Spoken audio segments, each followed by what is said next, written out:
আম্মু, ওকে একটু দেখুন। আমি একটু ডাক্তারের এখানে যাচ্ছি, ওকে একটু রাখো কয়েক ঘন্টার জন্য। একটু খুব অশান্তি লাগছে, সেই জন্য একটু ডাক্তার দেখাতে যাচ্ছি। ওকে নিয়ে গেলে তো অনেক ঝামেলা পোহাতে হবে, ওকে রাখুন, এমনিতেই বাইরে অনেক গরম। হ্যাঁ মা, হ্যাঁ এটা বলতে হয়। নাতিরা তো সবসময় নানির কাছেই থাকবে, এটাই তো সুন্দর, এটাই তো নিয়ম।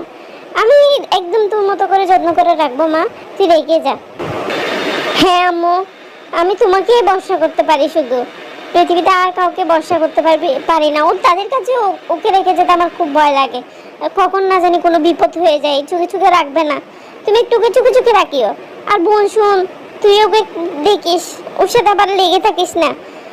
ও একটু জ্বালাবে, এগুলো সহ্য করতে হবে। খাওয়া হয়েছিস কেন বল? হ্যাঁ আমরোজ, তুমি সকাল থেকে আমার জিনিস অগোছালো করতে করতে করতে সবগুলা জিনিস নষ্ট করে ফেলছো।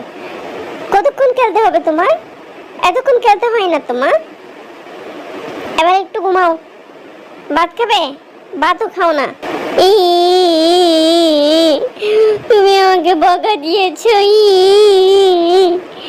তুমি আমাকে অনেক বকা দিয়েছো। আমি তোমার সাথে কথা বলবো না, তুমি আমাকে খুব বকা দিয়েছো, তুমি খুব পাতাই।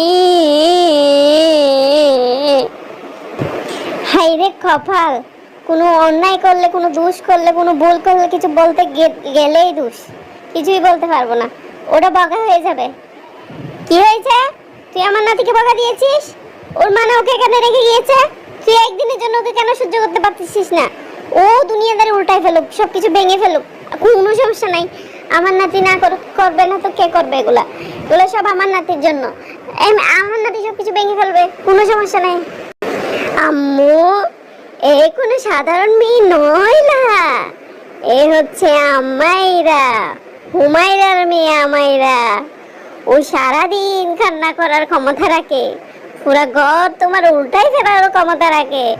এ সাধারণ মেয়ে নয় না, তুমি যেমনটা ভাবছো তা মোটেও নয়।